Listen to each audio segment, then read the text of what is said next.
Transform all your company's milestones, big or small, into impact with Impact Hero. Whether it's a sale, a new hire, a demo booked, or anything else, with Impact Hero, you automatically generate a gift that matters, like a tree planted, a kilo of plastic recovered, or a piece of coral reef restored. Join the hundreds of companies that are already boosting sales and retention while making an impact. Go to impacthero.com/podcast now to get 10% off.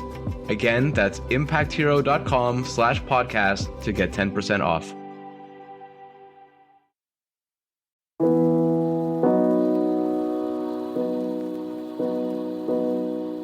Welcome to another ClimateTech podcast, interviews with the people trying to save us from ourselves.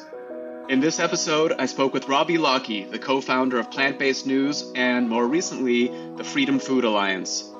This new organization's goal is to counter the massive amount of disinformation that Big Ag is flooding media with and replace it with stories and facts about our food system. I reached Robbie in London. I'm Ryan Grant Little. Thanks for being here. Robbie, welcome to the podcast. Thanks so much for having me. What a pleasure to be here and meet you. And excited to get to dive in. You wear a lot of hats, but the reason we're talking now when we are is because you've just launched the Freedom Food Alliance. Talk a bit about what that is and what problem it intends to solve. Absolutely. So in the world today, most of our food choices are governed by forces that are sometimes outside of our control. But one of the sort of biggest parts of our decision-making comes down to media. From a very young age, as children, we are conditioned to eat certain foods. We're told that we need milk for calcium, we need meat for protein, we need meat for iron. And these messages are given to us very young in a variety of ways. But in recent years, the advertising industry and the mainstream media, and of course more recently social media, have been huge super spreaders, we call of misinformation. And let's first establish the difference between misinformation and disinformation. Misinformation, and we can think of it a bit like an earthquake. The center of the earthquake, the epicenter, is the disinformation. That is when there is a person or an organization has purposefully created misleading media to confuse the public or to mislead the public. And then once it spreads from that origin out into the public space, it gets passed from person to person, and then it becomes misinformation. Because misinformation is defined as something that people accidentally share or share without realizing that the media is untrue. And the reason I created the Freedom Food Alliance is because I realized over the last 10 years of being involved in vegan media, the volume of misleading content in the mainstream media through advertising and of course on social media has ramped up rapidly as the vegan and plant-based space or the alternative protein space or the alternative future food space has evolved and become much more effective in its advocacy and its reach. The meat industry and the dairy industry, egg industry, or the animal ag industries have really turned up the heat on the kind of propaganda messaging, which suggests that humans need to eat meat, milk, and eggs to survive and be healthy.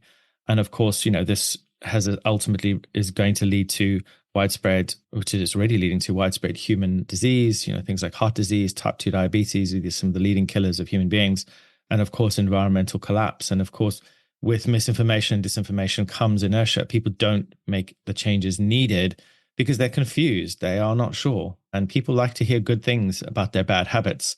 So we open up a magazine or they go in the supermarket or they watch television. There's always a message there saying, drink milk, eat meat, eat eggs, because of this, that, or the next. And so the Freedom Food Alliance's job really is to challenge misleading narratives around food and nutrition. And we have a website, foodfacts.org, which will be launching soon, which is where you'll find detailed fact-checking and debunks of mainstream media, of influencers, health influencers on social media, or a politician or a brand, and we will do a real deep dive and analysis of those claims being made by that article, that billboard, that TV ad, and offer people, resources to be able to push back against stuff that is, sending people down the wrong path, essentially.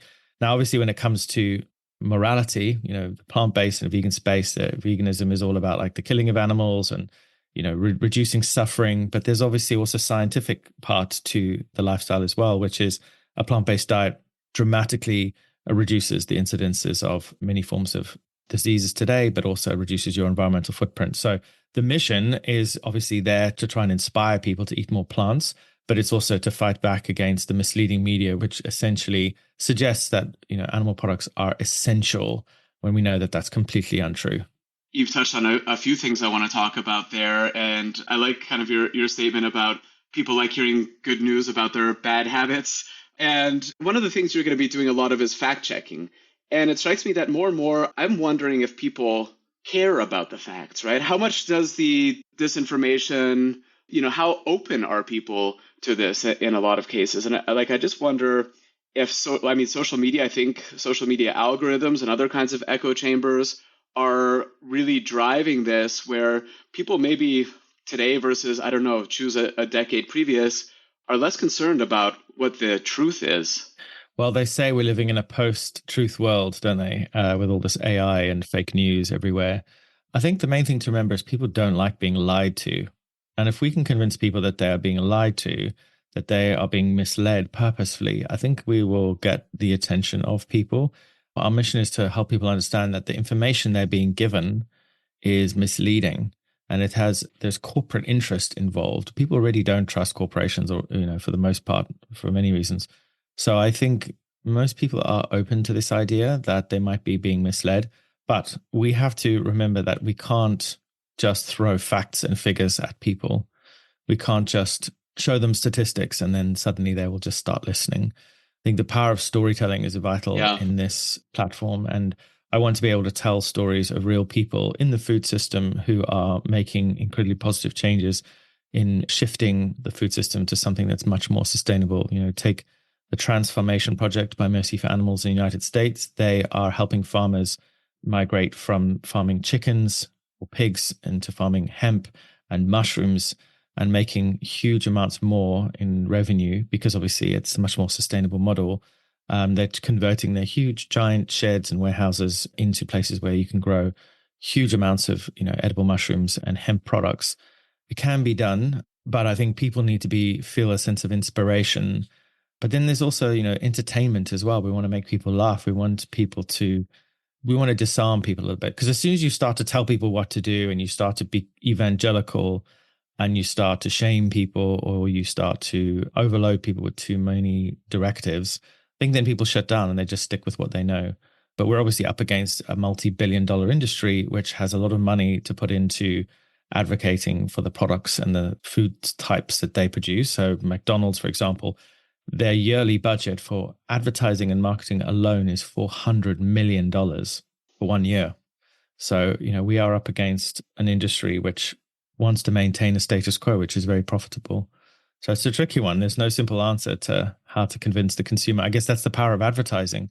How do we combine amazing science communication with great digital marketing or advertising and then behavioral science, put those three things together to create a movement which tries to enlighten the public as to the fact that their food choices can have a real impact on their personal health and planetary health as well. It's interesting because it feels also like there's a false opposition that's being set up between the plant-based world and farmers. And whereas in fact, and just thinking of your example, which I'm familiar with, of some of these chicken farms being turned into mushroom farms, those chicken farms have changed a lot over the past decades, to the point now where it's basically tenant farmers where the chickens are owned by some large multinational and they're just kind of responsible for tending to them from point A to point B and then getting crushed more and more on margins. Chicken farmers in the US for sure do not live, as good a life as they did in decades previous. And this has been one of the ways with hemp and with mushrooms and other forms of kind of non-animal farming to shake away from, these large corporations that have found a way incrementally to kind of own these farms, if not in name, but at least in practice. Yeah. My sense also, I wanted to ask you if you think that food disinformation is getting worse. And I think, in talking about the mission of Freedom Food Alliance, you basically said, yes, that is the case. And one of the stats that sticks out to me is that the number of agri-food lobbyists at last year's COP was 3 times higher than the year before.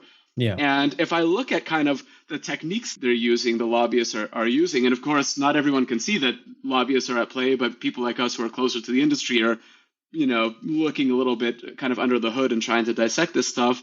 But it feels to me like it's a lot. I'm old enough to have been around to see kind of tobacco lobbyists at work. And then, if, we're all living through oil lobbyists at work. It feels like it's the same playbook. Am I hallucinating or is that the case? No, it's the same playbook. There's a few kind of words that we use to describe the process: deny, delay, derail, deflect, distract. And that's ultimately what the tobacco industry did. They went through a way of denying the truth. Then they go on to derailing the progress by creating media and, industry funded studies which confuse the public, and then also sort of delay and postponing and putting off decision making to make changes to move towards, alternative proteins, which are better for the planet, better for people. Of course, leave animals out of the food system. It's more efficient. And, distraction and deflection is just like a core part of what they do. It's a bit like filibustering in parliament or in the governmental bodies where they just delay everything so that any decision making that needs to be done is just held back and held back and held back. They want to hold back as much as possible because they know the writing's on the wall that we need to make a change. There's been so many initiatives around over the years that have looked at like the effect of animal agriculture and have made suggestions. In the UK, we have the National Food Study, which suggests that we need to reduce our meat consumption by up to 30%. And that was done maybe 3 years ago, that study, and the government was supposed to respond and they didn't. They've almost completely ignored the study. And in fact, our prime minister has said he's not going to tell anyone to stop eating meat, that we are, some of the best meat in Europe. And they like to sort of sing the praises of the animal ag lobby because obviously, these lobbyists and these industries are incredibly powerful. They hold a lot of kind of sway with the public because people have this romantic view of farming, don't they? There's this idea of rolling hills and cows grazing freely, but 90+% of meat consumed in the UK and the US is factory farmed now. And so, yeah, they make a lot of money and ultimately they will try everything to derail and distract from the future foods that are coming their way. Are there any specific or particularly egregious examples that come to mind that you've seen recently? One of the ones that always sticks in my mind is a recent one with Aubrey Plaza. She's an actress, the Wood Milk campaign by Milk Pep. They have $100 million a year budget. They produced an ad, for those that haven't seen it, they produced an ad with Aubrey Plaza, an actress who was hanging out in this forest talking about her amazing wood milk. But it's a pastiche. It's a comedy skit and a way to poke fun at plant-based milk, suggesting that they are, in quotes, not natural. And that's a tactic that the meat industry and the dairy industry uses a lot. They like to point the finger at plant-based alternatives and suggest that they are not natural because of their ingredients. One of the ingredients of plant-based burgers, methyl cellulose, is often thrown around as if it's something terrible people shouldn't eat, but it is, it's a form of synthetic plant cellulose, which is a great binder for many vegan meat alternatives. But the meat industry has produced ads in the Clean Food Facts campaign suggesting that methyl cellulose is a chemical laxative, and they created an ad that was played at the Super Bowl, which is another great example of terrible disinformation. At the Super Bowl, this ad, which used children in a school doing a spelling bee, and they were asking the kids to spell the word methyl cellulose and some other chemical sounding words from plant-based products. And what they do is it's a distraction technique. It's like, don't look at us, don't look at what the effects big beef is having on the planet. Let's not talk about antimicrobial resistance. Let's not talk about pathogens. Let's not talk about, all the chemicals and the cruelty and the damage done to the environment. But let's talk about the 12 ingredients in a plant-based burger and methyl cellulose, which sounds really scary. And let's try and put the public off these products so that they feel fear when they go to the supermarket. When a person reaches out for a Beyond Burger, maybe they saw that ad and they think, wow, I saw that ad about Beyond Burgers and they contain 20 different ingredients. I don't even know what any of these are. I don't even know what's in this burger. I don't trust it. But I'm going to go over there and grab a beef burger because the ingredients are clearly just beef, which is completely untrue. Beef burger has all kinds of things in it, which you don't necessarily want to be consuming because of the way industrialized farming is today. So there's so many. The Got Milk campaign is also bigger, longer lasting, been around for almost 20 years, where they use celebrities to endorse the consumption of milk. And what they're doing there is using the power of, the power of celebrity, really, the power of reputation. When the irony is a lot of the celebrities now don't even drink milk. They are all, like the Serena Williams, the tennis player, they're all supporting plant-based milks now. But Or I think Jonathan it's Taylor Thomas, who was vegetarian, maybe even vegan by that yeah. point as well. So Bizarre. it's all just power and money and using the power of advertising. It's very effective, unfortunately. Yeah, it felt like such a misstep for Aubrey Plaza also. I mean, this is the actress who had her breakout in Parks and Recreation and is kind of very beloved of millennials and Gen Z and very much from kind of like an oat milk drinking crowd.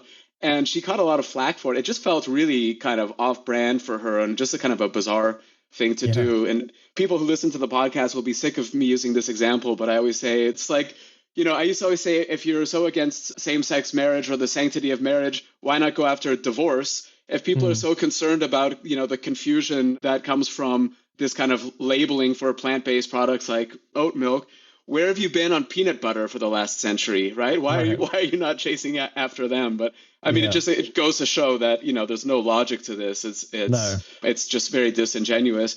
From kind of counter wins and, kind of on the flip side of this, I mean, you mentioned one example of the stories there. I think they're still quite niche. The stories of the chicken farmers becoming hemp farmers and mushroom farmers. But what else? Like, what are some of the kind of positive things that you're seeing, maybe in storytelling or in advertising? I guess some of the positive things are brands like Beyond who are looking at their ingredients and thinking ways in which they can lean into this idea of more natural ingredients, less additives. These transition foods are important because people do love the taste of meat and they want to be able to eat something that looks like meat, that tastes like meat. But for the most part, a lot of these products aren't performing as well as they could and should be. And you can understand why people who look at them and go, that's not chicken. So why are you calling it chicken? That's not beef. Why are you calling it vegan beef?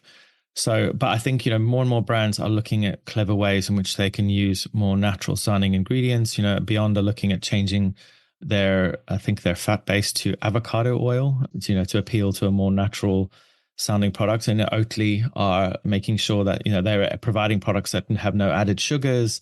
And they're kind of leaning to this idea that, the plant-based products, alternative products are being heavily criticized for the number of additives that they do have. So there is a real shift towards trying to create a cleaner label, as they call it. And I think that will work. But of course, industry will always find a way to critique and criticize. So who knows what the future will bring.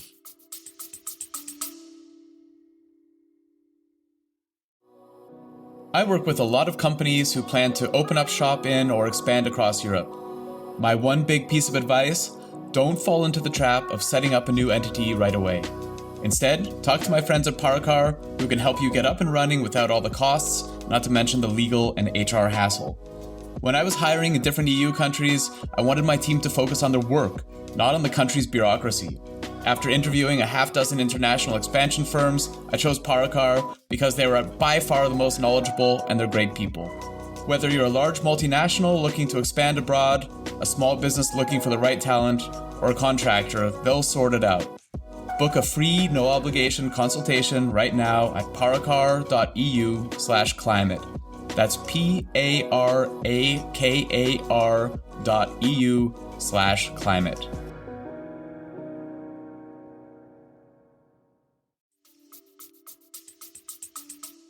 You mentioned also sort of the power of storytelling with celebrities, for better and for worse. You ran the celebrity chef Jamie Oliver's online presence for a while, I think about like 15 years ago, so a while back. And I wonder kind of what role you see, maybe in the context of the Freedom Food Alliance. Are you having conversations with chefs? And, and these days, chefs are real celebrities. Can they play a role in disseminating the truthful and kind of useful information about food? Definitely. I think celebrities, especially those who are aware of the impact of food on the planet and on human health, have a huge responsibility, I think, to try and inspire people to eat more plants. I think what we want to see is people saying, we don't want people to saying, stop eating meat. We want people to say, eat more plants. We want to encourage and inspire people to increase the amounts of plant matter they have in their diet, to increase their fiber. So, Jamie has done a lot over the years to try and encourage people to eat more vegetables. And that's really something that he continues to do. I think he's done a whole book on veggie cooking recently. It's not quite vegan, but it's certainly something that he's aware of from a carbon and a emissions perspective. And I think a lot of chefs are keen to try and experiment with plant-based foods because, you can have a lot more fun with them. There are so many different types of fruits and vegetables and nuts and seeds and legumes and roots. I think there's 22,000 different types of edible plants that humans can eat. So when people say, oh, you're plant-based, what do you eat? And I'm like, well, everything that you eat, just except animals. I want to ask you a bit about some of the other organizations that you're involved in, because you're what should I say, pioneer in the space. If you've been involved in the plant-based industry since 2016, it's not tofurkey, but you've been around for a very long time in this space. And you're the co-founder of Plant-Based News, which is something that I read very regularly. And you're also involved with something called the Plant-Based Treaty. Can you talk a bit about these two organizations? Sure. So Plant-Based News was a fun kind of side project I worked on with my friend Klaus. It started as a YouTube channel, and then Klaus and I met like a year later, and it became a media company. It's the world's largest vegan media platform or plant-based platform in the world, with almost 3.5 million followers and almost 90 million impressions a month on the platform. So we achieved that in, I think, 7 years of being in business. It is a for-profit platform, so it's run as a limited company, but it's a mission-led company. And its role really is to track and chart the growth of the plant-based and vegan culture, really. So through celebrity news to nutritional science to everything that's happening in the space. So it's a news source for people interested in the lifestyle.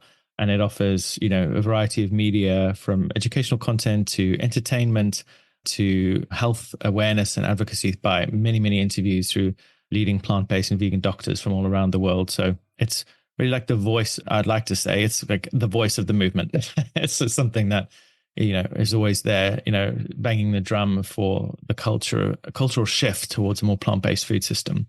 Now, the intersection with the plant-based treaty is the food system itself. And the plant-based treaty exists on 3 core principles, which is relinquish, redirect, and restore. Relinquish is no land use change, ecosystem degradation, or deforestation for animal agriculture. So, basically halting the shift towards more animal ag. So no more new farms, no more new giant, massive factory sheds pumped with chickens and pigs. Then redirect is an active transition away from animal-based food systems to plant-based food systems. So investing money in farmers in just transitions away from animal-based food systems to plant-based food systems. So giving farmers the tools and the funding and the support and the knowledge to be able to make that change. And then the third step of the plant-based treaty is restore, which is actively restoring key ecosystems, particularly restoring forests and rewilding landscapes. So fixing the damage that we've been doing over the last century and a half, 2 centuries. And that can be done very effectively. And it is being done effectively around the country. People are taking back land and planting trees and bringing back keystone species. But the plant-based treaty as an idea was built on the fossil fuel treaty.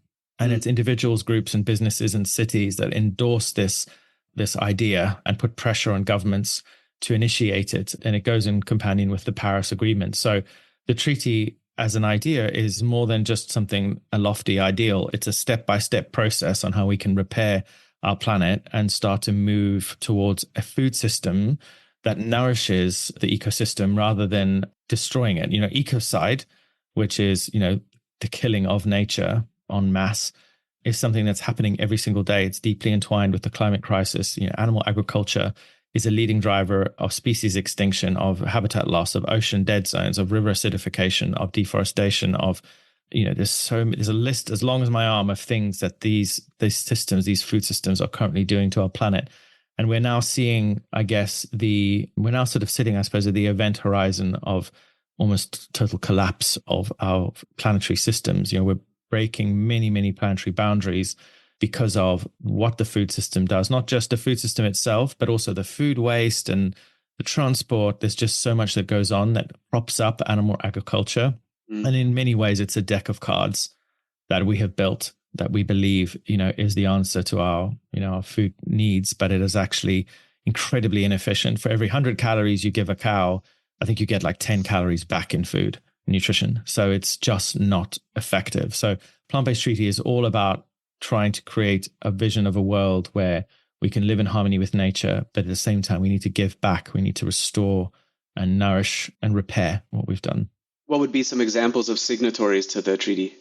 The most exciting signatories are cities and councils all over the world. So in the United Kingdom, there are Bristol City Council, Glasgow City Council, Glastonbury City Council, and And then they're working on the London City Council as well. So basically trying to encourage policymakers in these big metropolitan areas to adopt the plant-based treaty. And what that means is they will then start to try to roll out the idea of a more plant-based food system. So at public events, no more meat, no more animal products. We serve plant-based food only, trying to encourage and inspire more plant-based food into schools. As far as like celebrities go, it's all the usual vegan and plant-based celebrities like Moby, Ivana Lynch. Sorry, my memory's a bit slow this morning. Joaquin Phoenix probably is on there. Yeah, so all the classic vegan celebrities are behind it. But Leonardo DiCaprio, is he usually tied in with these? Is he vegan? He is, I think, kind of almost vegan, almost plant-based, but yeah, unfortunately, I think he's vegan. Has been spotted. Individuals. Here we go. Celebrities. Paul and Mary McCartney, Moby, Peter Egan, George Monbiot, Alicia Silverstone, Joaquin Phoenix, as you said, Rooney Mara, Paul Wesley, Jerome Flynn, Leona Lewis. So some big names there. Very cool. Very cool. I will check if the city of Vienna, where I live, is on there, but I doubt it, this being the home of the schnitzel, but I'll mention it. I'm hosting a food hack meetup on Monday with some people from the city, and I'll mention it and see what they say. City. I did find the city list. So Belfast, Rainbow Lake, Canada, Amsterdam, Netherlands, Kyoto, Uganda, Exmouth, United Kingdom. And there's lots in the United Kingdom, Edinburgh, Los Angeles, endorsed October 25th, 2022. And so, these are influential people within the city councils who have endorsed the treaty and are actively advocating for a plant-based food system within the political system within their city. It isn't always as effective as we would like because obviously there's so much pushback and a lot of people get shut down or silenced. But the point is having people within councils who are banging the drum for a more plant-based food system is really important, and it keeps the conversation moving.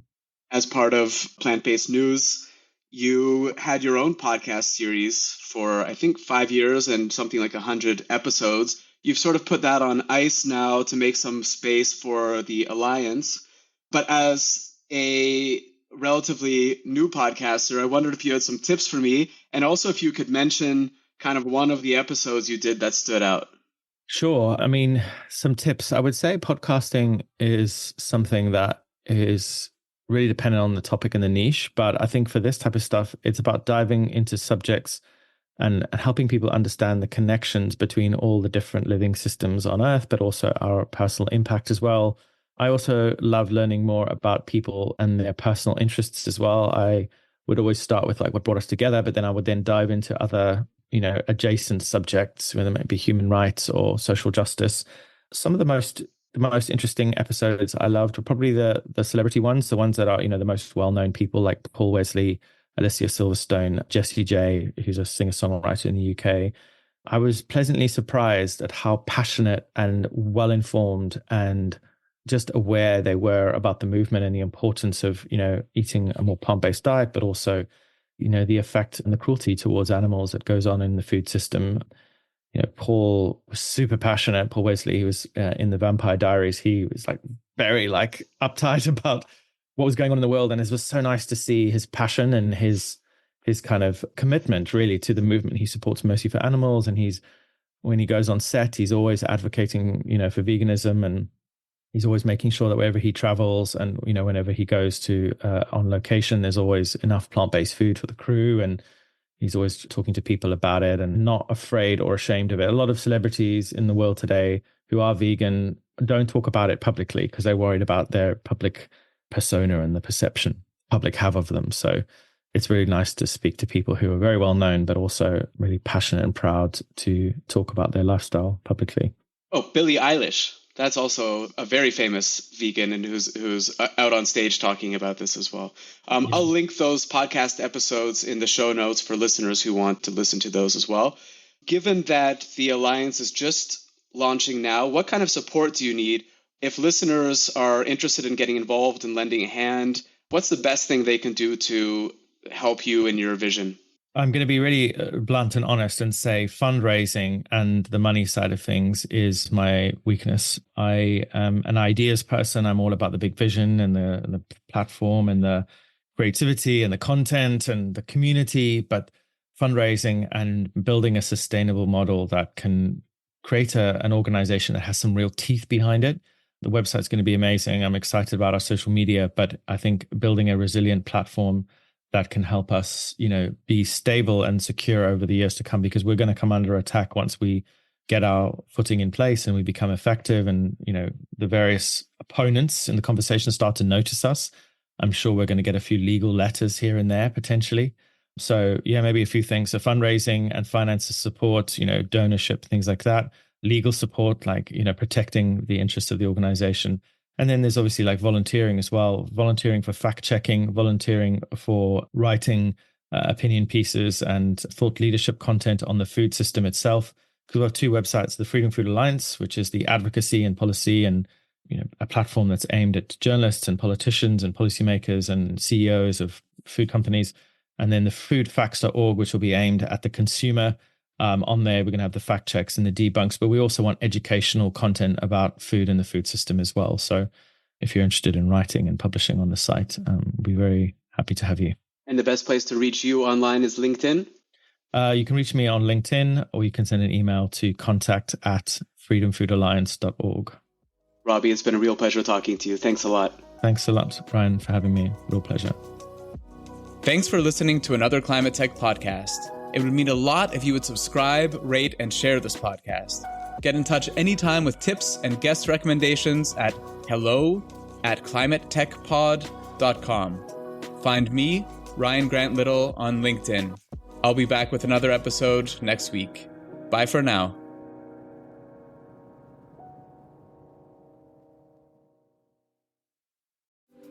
This episode is supported by Grizzle, B2B content to create and capture demand. I first met Grizzle's founder, Tom Watley, 5 years ago at a conference in Dublin. I was so impressed that I signed a deal with him to do all my software company's content that same evening at the pub. Remember that, Tom? Kinda. And they're still doing it 2 years after we sold the company because the new owners love Grizzle as much as I do. If you sell B2B, book 30 minutes in Tom's calendar at grizzle.io/climate. That's GRIZZLE.io/climate.